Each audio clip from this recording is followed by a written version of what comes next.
when any kind of Theatre for Living workshop happens, there are certainly some things that always happen in the room.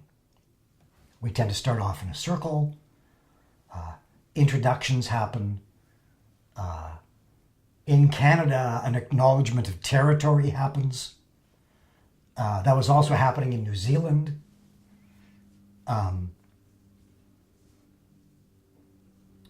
Some sense of who is in the room is part of creating safety in the room. And then we start off doing group building work. A lot of it is nonverbal. It's developing a different language that isn't intellectual, that is embodied. Very often people are starting a process like this frightened. They've never done theater. They don't know what's going to happen. They're nervous. And one of the very first things I do in every workshop is I get people actually physically pushing against each other with their bodies. And, you know, at the Faculty of Medicine, I tell this story more than once. I've had a medical professional say, excuse me, this thing you want to do, you want us to actually touch each other, is that right? Yes. These are medical professionals. But we have become so disconnected from the physical world. And you know what happens? You know, and people find a way to be comfortable in this. I recognize there are issues. It can be adapted, but people in the room start to play. This isn't a thing about competition. It's actually about collaboration. It's about having a conversation with our bodies, and it sets the tone for something. And so we move from group building work into understanding what an image is, a frozen tableau is. And by the end of the first day, people are offering moments out of their own lives that they're never going to have to explain. That is an image, an experience they've had about whatever issue it is we're there to look at. And we're starting to animate, to process our perceptions of these images. And then, depending on what the work wants to do, maybe it's a one-day workshop and we're only going to do image theater work. Maybe it's a 2 or 3 day process and we're going to do images and other techniques like Cops in the Head or Rainbow of Desire that look at internal voices, not how there may be an issue between the two of us, but how those issues have manifested just inside the individual and all of us. Or maybe we're going to performance. We're going to make plays that we're going to put out to the larger community. And so, depending on what wants to happen in the room, the journey, of course, will be different. But it starts off generally the same way and uses, to a large degree, a nonverbal language that's been adapted over many years. People call it making a play for a reason. We have to learn to play together. And there are certain games, theater, some of them are theater games, some of them are games, that really help people do that. One of the beautiful things that Boal did is he categorized games that he was using in sense categories. Feel all that we touch, because all day long we walk around and we touch things, but we don't actually feel them. See all that we look at, because all day long we look at stuff, but we don't see them. Listen to all that we hear, because all day long we hear stuff, but we don't listen to it. And there are some things that cover several senses. Everybody in a workshop is a potential actor for me, whether they've been on stage before in their lives or not. And what does the actor have? They have their senses. This translates really well into life. And so the games are designed, and I've chosen particular games very carefully, to ignite the senses in the room. so that we can get beyond surface conversations and into this kind of embodied dialogue that can happen in the theater.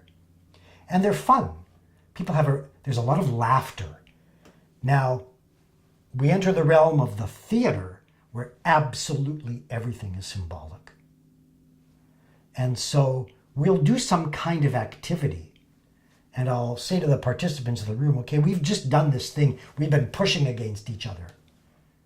If you think about this issue that we're here to explore, and you think about your own experience pushing against each other, is there symbolism inside the pushing that gives you an insight into your own experience of the issue that we're here to look at? And people start thinking about symbolism. And the answers to that question, it's the same game. Different issue, different group of people, different day. The answers are always different. And now we're starting, and I'm not looking for a right or a wrong answer. I want to know what people are thinking. Because you're throwing perceptions up into the air. You are